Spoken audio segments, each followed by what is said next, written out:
الله الرحمن الرحيم يا أيها الرسول لا يحزنك الذين يسارعون في الكفر من الذين قالوا آمنا بأفواههم ولم تؤمن قلوبهم ومن الذين هادوا سماعون للكذب سماعون لقوم آخرين لم يأتوك يحرفون الكلم من بعد مواضعه يقولون إن أوتيتم هذا فخذوه وإن لم تؤتوه فاحذروه ومن يرد الله فتنته فلن تملك له من الله شيئا أولئك الذين لم يرد الله أن يطهر قلوبهم لهم في الدنيا خزي ولهم في الآخرة عذاب عظيم. ترجمہ: اے پیغمبر، جو لوگ کفر میں بڑی تیزی دکھا رہے ہیں وہ تمہیں غم میں مبتلا نہ کریں، یعنی ایک تو وہ لوگ ہیں جنہوں نے زبان سے تو کہہ دیا کہ ہم ایمان لے آئے ہیں مگر ان کے دل ایمان نہیں لائے، اور دوسرے وہ لوگ ہیں جنہوں نے کھلے بندوں یہودیت کا دین اختیار کر لیا ہے۔ یہ لوگ جھوٹی باتیں کان لگا لگا کر سننے والے ہیں، اور تمہاری باتیں ان لوگوں کی خاطر سنتے ہیں جو تمہارے پاس نہیں آئے، جو اللہ کی کتاب کے الفاظ کا موقع محل طے ہو جانے کے بعد بھی ان میں تحریف کرتے ہیں۔ کہتے ہیں اگر تمہیں یہ حکم دیے جائے تو اس کو قبول کر لینا، اور اگر یہ حکم نہ دیا جائے تو بچ کر رہنا۔ جس شخص کو اللہ فتنے میں ڈالنے کا ارادہ کر لے تو اسے اللہ سے بچانے کے لیے تمہارا کوئی زور ہرگز نہیں چل سکتا۔ یہ وہ لوگ ہیں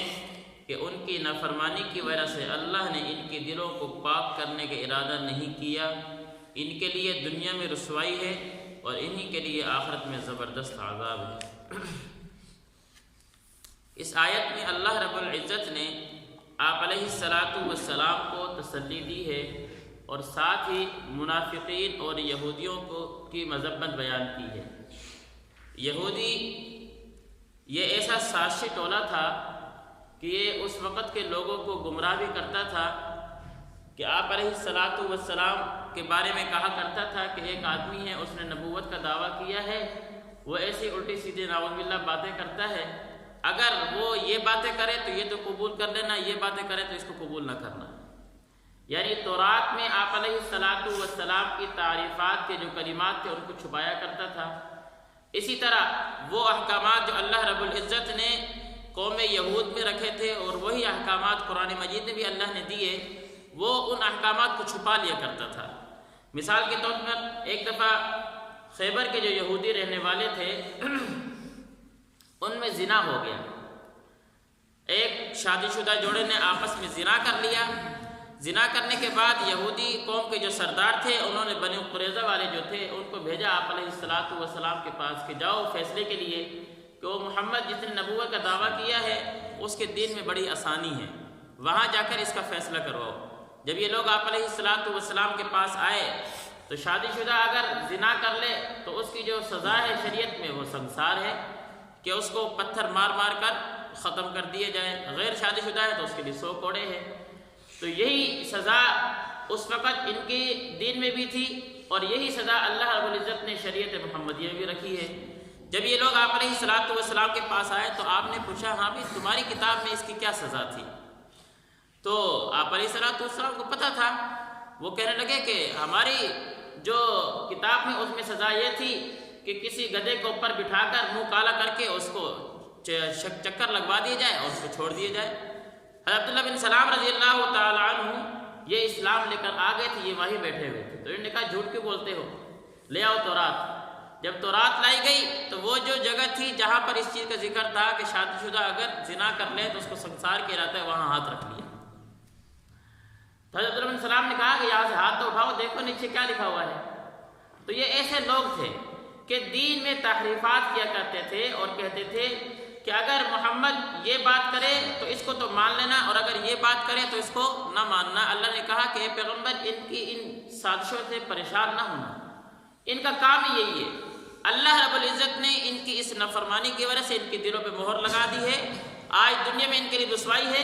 اور کل قیامت کو اللہ نے ان کے لیے زبردست عذاب تیار کر رکھا ہے۔ دوبارہ ترجمہ دیکھیں گے۔ یا ایھا الرسول، اے پیغمبر، لا یحزنک الذین یسارعون فی الکفر، آپ کو ان لوگوں کی تیزی، کافر لوگوں کی تیزی غم میں نہ ڈالے۔ یسارعون فی الکفر من الذین قالوا آمنا، وہ لوگ جو زبان سے تو کہتے ہیں کہ ہم ایمان لے کر آئے، ولم تؤمن قلوبہم، لیکن ان کے دل میں ایمان نہیں ہے، منافق ٹولہ۔ ومن الذین ہادوا، اسی طرح یہودی جنہوں نے کھلے یہودیت کا دین اختیار کیا ہے، سماعون للکذب سماعون لقوم آخرین، یہ لوگ جھوٹی باتیں کان لگا لگا کر سننے والے ہیں، تمہاری باتیں ان لوگوں کی خاطر سنتے ہیں جو تمہارے پاس نہیں آتے، کہ بھئی آپ کی باتیں سنیں گے اور دیکھیں گے کہ یہ بات ہمارے مطلب کی ہے، تو دوسرے لوگوں کو جو آپ علیہ السلام کے پاس نہیں آتے تھے ان کو جا کر بتاتے ہیں کہ اگر محمد یہ بات کرے تو نہ ماننا، اور اگر یہ بات کرے تو مان لینا۔ چھپ چھپ کر سنا کرتے تھے۔ یحرفون الکلم من بعد مواضعہ، جو اللہ کی کتاب کے الفاظ کا موقع محل تلاش کرنے کے بعد بھی اس میں تحریف کرتے ہیں۔ بھئی اب اللہ نے فرما دیا ہے کہ اگر شادی شدہ زنا کر لے تو اس میں کوڑے ہیں، یہی چیز یہ کیا کرتے تھے، قتل، کہ اگر ان کے یہودیہ میں کوئی بڑے سردار کا بیٹا یا بڑے خاندان کا بیٹا قتل کر لیتا کسی کو، تو اگر قتل عامد ہے تو قصاص قتل کیا رہتا ہے، قتل خطا ہے دیت دی جاتی ہے، یہ اس سے انکار کر دیتے تھے۔ اور اگر کوئی غریب ہوتا، کسی غریب سے قتل ہو جاتا تو اس سے پوری دیت لیا کرتے تھے۔ تو وہی بیان کر رہے ہیں کہ یہ ایسے لوگ ہیں جو قرآن مجید کے الفاظ کا موقع محل پتہ چلنے کے باوجود بھی اس میں تحریف کرتے ہیں۔ یحرفون الکلم من بعد مواضعہ، جو اللہ کی کتاب کے الفاظ کا موقع محل طے ہو جانے کے بعد بھی ان میں تحریف کرتے ہیں۔ کیا کہتے ہیں، یقولون ان اوتیتم ھذا فخذوہ وان لم تؤتوہ فاحذروا، اگر محمد تمہیں یہ حکم دے تو اس کو قبول کر لینا، اور اگر یہ تو اس سے بچ جانا۔ ومن یرد اللہ فتنتہ فلن تملک لہ من اللہ شیئا، اللہ کہتے ہیں جس شخص کو اللہ فتنے میں ڈالنے کا ارادہ کر لیتے ہیں اسے اللہ سے بچانے کے لیے کوئی بھی نہیں اس کو اللہ سے بچا سکتا۔ اللہ نے جب ان کی نافرمانی کی وجہ سے اب ان کو ان کے فتنے میں ڈال دیا ہے، اب یہ اپنے فتنوں میں اپنی سازشوں میں گھومے پھرتے ہیں اور بڑے مطمئن رہتے ہیں، لیکن اللہ کا فیصلہ کیا ہے، اولئک الذین لم یرد اللہ ان یطہر قلوبہم، اللہ کہتے ہیں یہ وہ لوگ ہیں کہ ان کی ان نافرمانی کی وجہ سے اللہ نے ان کے دلوں کو پاک کرنے کا ارادہ نہیں کیا، دلوں پہ مہر لگ گئی ہے، ختم اللہ علی قلوبہم، دل پر مہر ہے، وعلی سمعہم، کانوں پر مہر ہے، وعلی ابصارہم، آنکھوں پر مہر ہے، سن نہیں سکتے، دیکھ نہیں سکتے، سمجھ نہیں سکتے، یہ ان کے نافرمانی کی وجہ سے۔ لہم فی الدنیا خزی، اللہ کہتے ہیں ان کے لیے دنیا میں رسوائی ہے، وَلَهُمْ فِي الْآخِرَةِ عَذَابٌ عَظِيمٌ، اور انہی کے لیے آخرت میں زبردست عذاب ہے۔ اللہ ہمیں سمجھنے کی توفیق نصیب فرمائے۔